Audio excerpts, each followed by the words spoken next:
ಕರ್ನಾಟಕ ವಿಧಾನಸಭೆ ಹಿರಿಯ ಶಾಸಕ ಮಾಜಿ ಸಚಿವ ಶಾಮನೂರು ಶಿವಶಂಕರಪ್ಪ ನಿಧನರಾಗಿದ್ದಾರೆ. 95 ವರ್ಷದ ಅವರು ಬೆಂಗಳೂರಿನ ಖಾಸಗಿ ಆಸ್ಪತ್ರೆಯಲ್ಲಿ ಕೊನೆಯುಸಿರೆಳೆದಿದ್ದಾರೆ. ಕಳೆದ ಕೆಲ ವರ್ಷಗಳಿಂದ ಅವರು ವಯೋಸಹಜ ಕಾಯಿಲೆಯಿಂದ ಬಳಲ್ತಾ ಇದ್ರು. ಸ್ಪರ್ಶ ಆಸ್ಪತ್ರೆಯಲ್ಲಿ ಚಿಕಿತ್ಸೆಯನ್ನು ಪಡಿತಾ ಇದ್ರು. ಚಿಕಿತ್ಸೆ ಫಲಕಾರಿಯಾಗದ ಹಿನ್ನೆಲೆ ಭಾನುವಾರ ಸಂಜೆ ಮೃತಪಟ್ಟಿದ್ದಾರೆ ಅಂತ ಆಸ್ಪತ್ರೆ ಮೂಲಗಳು ತಿಳಿಸಿವೆ. ಇನ್ನು ಪುತ್ರ ಸಚಿವ ಎಸ್ ಮಲ್ಲಿಕಾರ್ಜುನ್ ಹಾಗೆ 3 ಗಂಡು ಮಕ್ಕಳು, 4 ಹೆಣ್ಣು ಮಕ್ಕಳು ಹಾಗೆ ಅಪಾರ ಬಂಧು ಬಳಗವನ್ನ ಅಗಲಿದ್ದಾರೆ. ಇನ್ನು ಮಕ್ಕಳು ಆಸ್ಪತ್ರೆಗೆ ಆಗಮಿಸಿದ ನಂತರದಲ್ಲಿ ಮುಂದಿನ ಕಾರ್ಯಗಳ ಬಗ್ಗೆ ನಿರ್ಧಾರವನ್ನ ಕೈಗೊಳ್ಳಲಿದ್ದಾರೆ ಅಂತ ಆಸ್ಪತ್ರೆ ವೈದ್ಯ ಹಾಗೆ ಕುಟುಂಬಸ್ಥರಲ್ಲಿ ಒಬ್ಬರಾದ ಡಾಕ್ಟರ್ ಶರಣಪ್ರಕಾಶ್ ಪಾಟೀಲ್ ಅವರು ತಿಳಿಸಿದ್ದಾರೆ. ಅಖಿಲ ಭಾರತ ವೀರಶೈವ ಮಹಾಸಭಾ ಕಟ್ಟಿದಂತಹ ಶಿವಶಂಕರಪ್ಪ ಅವರಿಗೆ ಮಹಾಸಭಾದಿಂದ ಅಂತಿಮ ನಮನ ಸಲ್ಲಿಸಲಾಗ್ತಾ ಇದೆ. ಬೆಂಗಳೂರಿನ ಬಳ್ಳಾರಿ ರಸ್ತೆ ಪ್ಯಾಲೇಸ್ ಗ್ರೌಂಡ್ ಎದುರಿನ ಮುಖ್ಯ ಕಚೇರಿಯಲ್ಲಿ ಪಾರ್ಥಿವ ಶರೀರದ ಅಂತಿಮ ದರ್ಶನ ವ್ಯವಸ್ಥೆ ಮಾಡಲಾಗಿದೆ. ರಾಜಕೀಯ ಗಣ್ಯರ ದರ್ಶನಕ್ಕೆ ವ್ಯವಸ್ಥೆಯನ್ನ ಮಾಡಲಾಗಿದೆ.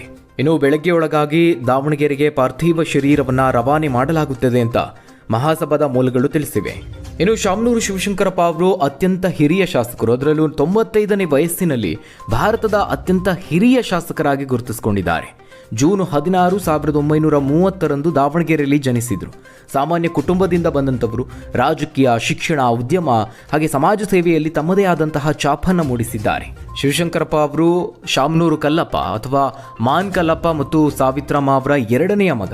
ದಾವಣಗೆರೆಯಲ್ಲಿ ತಮ್ಮ ಶಾಲಾ ಕಾಲೇಜು ಶಿಕ್ಷಣವನ್ನು ಪೂರೈಸಿದ ನಂತರದಲ್ಲಿ ಅವರು ಉದ್ಯಮ ಮತ್ತು ಸಾರ್ವಜನಿಕ ಜೀವನದಲ್ಲಿ ತಮ್ಮನ್ನು ತಾವು ತೊಡಗಿಸಿಕೊಳ್ತಾರೆ. ಉದ್ಯಮಿಯಾಗಿ ಶಿವಶಂಕರಪ್ಪ ಅವರು ಬಾಪೂಜಿ ಎಜುಕೇಷನಲ್ ಅಸೋಸಿಯೇಷನ್ನ ಅಧ್ಯಕ್ಷರಾಗ್ತಾರೆ. ಈ ಸಂಸ್ಥೆಯ ಅಡಿಯಲ್ಲಿ ಬಾಪೂಜಿ ಇನ್ಸ್ಟಿಟ್ಯೂಟ್ ಆಫ್ ಇಂಜಿನಿಯರಿಂಗ್ ಮತ್ತು ಟೆಕ್ನಾಲಜಿ ಮುಂತಾದ ಅನೇಕ ಶೈಕ್ಷಣಿಕ ಸಂಸ್ಥೆಗಳು ಕಾರ್ಯನಿರ್ವಹಿಸ್ತಾ ಇದೆ. ಅಲ್ಲದೆ ಅವರು ಸಕ್ಕರೆ ಕಾರ್ಖಾನೆಗಳು ಮತ್ತು ಡಿಸ್ಟಿಲರಿಗಳನ್ನು ಒಳಗೊಂಡಿರುವಂತಹ ಶಾಮನೂರು ಗ್ರೂಪ್ನ ಮುಖ್ಯಸ್ಥರಾಗಿದ್ದಾರೆ. 1969ರಲ್ಲಿ ದಾವಣಗೆರೆ ಪುರಸಭೆ ಸದಸ್ಯರಾಗಿ ಅವರು ರಾಜಕೀಯ ಪ್ರವೇಶ ಮಾಡ್ತಾರೆ. 1971ರಲ್ಲಿ ಪುರಸಭೆ ಅಧ್ಯಕ್ಷರಾಗ್ತಾರೆ. ದಶಕಗಳ ಕಾಲ ಕರ್ನಾಟಕ ಪ್ರದೇಶ ಕಾಂಗ್ರೆಸ್ ಸಮಿತಿಯ ಖಜಾಂಚಿಯಾಗಿ ಸೇವೆಯನ್ನು ಸಲ್ಲಿಸಿದ್ದಾರೆ.